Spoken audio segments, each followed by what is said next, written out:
What you're seeing there, my friends, is the removal of the Black Lives Matter mural in DC. And I would argue to you that it is a symbol. It is symbolic of the larger dismantling of the whole of the Democratic Party. And I'm not even remotely exaggerating here. Take a look at this. There are calls now for Congress to investigate the now defunct ActBlue. Now, if you don't know, ActBlue is was the premier Democrat political action committee. According to reports, ActBlue has raised billions of dollars for the Democrats. Billions with a B. We're talking as of 2024, ActBlue raised a total of $13 billion for the Democrats. I mean, look at this headline. ActBlue rakes in nearly $50 million within 7 hours after Kamala Harris announced the launch of her presidential campaign. That's the kind of power we're talking about, the financial power. ActBlue was a fundraising powerhouse par excellence. We didn't have anything. Republicans had nothing even comparable to what the Democrats had in terms of fundraising apparatus. And now it's officially defunct. ActBlue has imploded. The New York Times, of all places, is being forced to report on this. ActBlue is, in their words, quote, in turmoil. It's experiencing mass resignations. 7 of their top executives have all left in the past 3 weeks. None of them will explain on record why they left. 2 unions representing ActBlue employees, they're all questioning the group's stability. They're calling the situation, quote, alarming. And these unions are even themselves calling on ActBlue to be investigated. The last remaining lawyer at ActBlue's general counsel's office, he's been locked out of his email and put on leave. And the reason why these growing voices want ActBlue investigated, the primary reason, is it looks like ActBlue has been nothing more ultimately than a taxpayer-funded money laundering operation. More and more observers are finding it strangely coincidental that the moment USAID funds dried up, the moment USAID funds were pulled from Democrat-controlled NGOs, all of a sudden, we saw the disappearance of small dollar donations to ActBlue. And then, of course, just a few weeks later, by February, 7 top ActBlue executives abruptly resign. Why? How was ActBlue implicated in all of this? What did these executives know? And when did they know it? You see, that's what people want to find out. Now, if you don't know, thanks to Doge, it's now being revealed that USAID, which itself is now defunct, was itself primarily a money laundering operation. It was a slush fund for all of these left-wing special interests. In fact, if you follow Data Republican, she's part of Doge. She's helped uncover 7 major NGOs that were all funded to the tune of tens of millions of dollars each by USAID. So we're talking funds like NGOs like the National Endowment for Democracy, right? You've probably seen NED a lot in some of the headlines. The National Democrat Institute, even the Republicans got involved. The International Republican Institute. Establishment Republicans are no different than establishment Democrats. It's the Uniparty. And they were all part of this mass money laundering operation involving ultimately tens of billions of our tax dollars being funneled to these left-wing causes both here and abroad.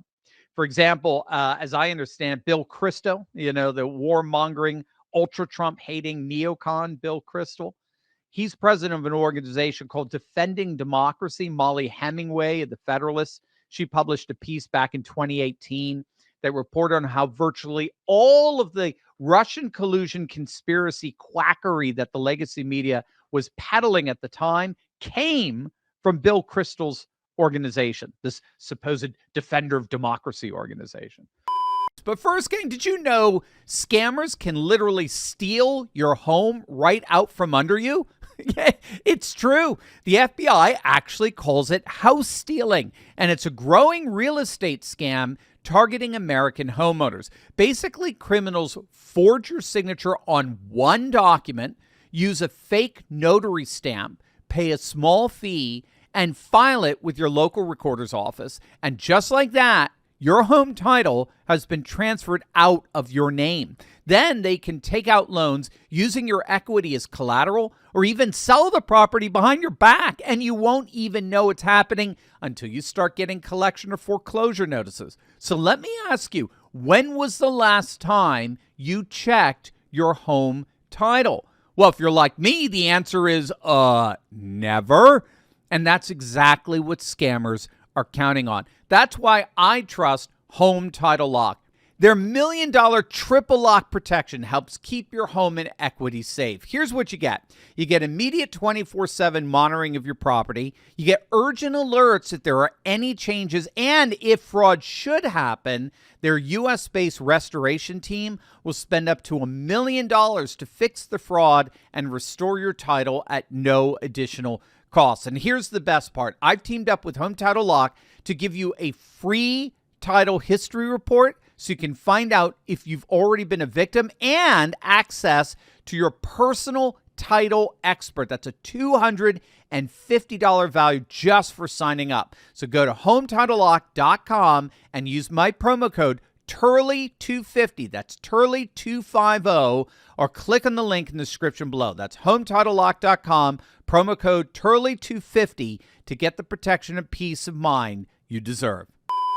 You know, when all's said and done, we are now finding out that he got paid, at least in considerable part, through the Rockefeller Philanthropy Advisors. And guess where they were getting their money from? They were a beneficiary of USAID funds.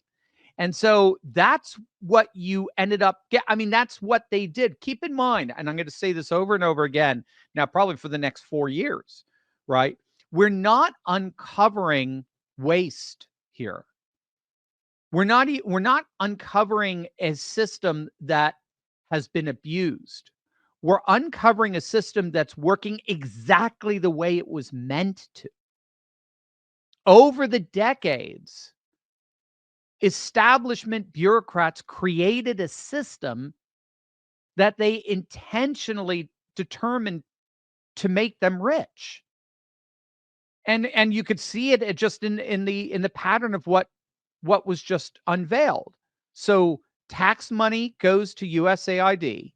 Then if you want access to that tax money, you start some front organization and you call it something like, Citizens United for Democracy.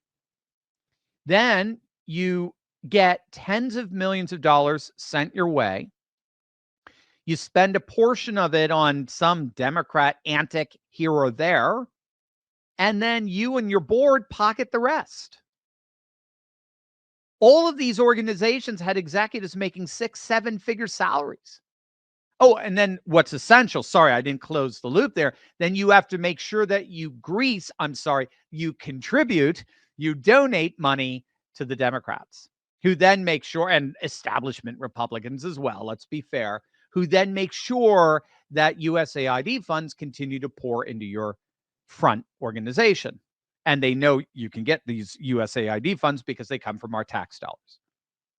And so one of the primary ways you do that kickback, you contribute to the Democrats, is how? Through what organization? ActBlue.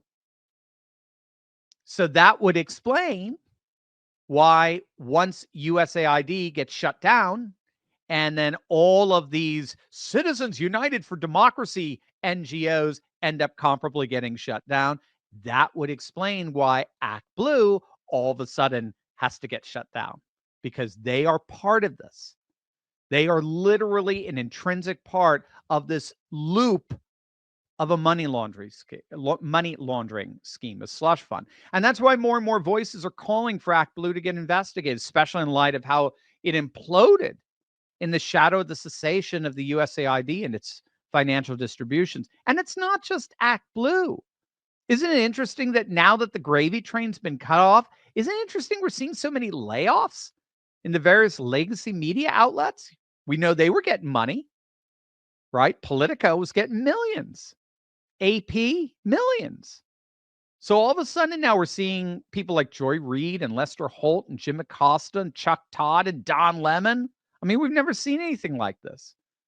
And now along with them, we're seeing the whole web of NGOs like George Soros's Open Societies foundations systematically getting dismantled. Keep in mind, Soros's Open Societies foundations have largely closed down all operations in Europe right now. It's incredible stuff. The clear takeaway here in all of this is that what's really being revealed in real time is just what a sham the Democrat Party and the political left really are. I mean, the most exciting aspect of Doge is how it's revealing for all to see that the entire political facade of the radical left is actually fake. It's fabricated. It's a farce. Peter St. Onge pointed this out in a great tweet. It's all tax-funded astroturf. Aesthetica said something very similar. What we're finding out in real time is the entire modern left is just smoke and mirrors. There's no left-wing voter base. They're a 10% lunatic fringe. All the elections are rigged and fake. All the liberal media outlets, they have got no audience. They're kept alive by USAID funding. All their politicians and political pundits are paid by USAID to say what the government wants. The whole thing was a house of cards. Now, moving on to the immigration front, because we've got a big breaking story here. Have you seen this? This was being discussed, by many commentators. They were talking about this during the campaign. Trump is going to invoke the Alien Enemies Act of 1798 to facilitate the mass deportations of illegal migrants. Now, he's repeatedly vowed to take such action on the campaign trail. And now it's being reported that the plan is indeed about to be set in motion. This, according to CNN White House correspondent Aliana Trini, who reported the move in a post on X. She writes, quote, "The Trump administration is expected to invoke the Alien Enemies Act of 1798, a sweeping wartime authority in the coming days. The move is designed to speed up the president's mass deportation pledge." There should be another one too. The announcement, which could be made as soon as tomorrow, will come in the form of a presidential proclamation. The move would likely pave the way for quicker removals of certain immigrants. So the Alien Enemies Act was originally intended to be used with the United States when the United States found itself in a war with another country, or if a foreign government is invaded or threatened to invade. And even though the law was enacted in 1798, it's still on the books. It still remains in effect today, but has largely been ignored. It's rarely been used in the modern age. But the key here is that it grants the president sweeping authority to apprehend, restrain, and deport non-citizens. And what it seems to do is that it speeds up the whole deportation process, and that illegal migrants under the act are just not subject to the same due process that applies to U.S. citizens. So if their deportation is challenged in court, invoking this act would at least theoretically speed up that process. Regardless, the big takeaway here, of course, is that Trump is absolutely serious about mass deportations. This is not a show. Reports are that he's very frustrated regarding how slow the deportation process has been. He wants millions, mark that, millions of migrants removed from the country by the midterms.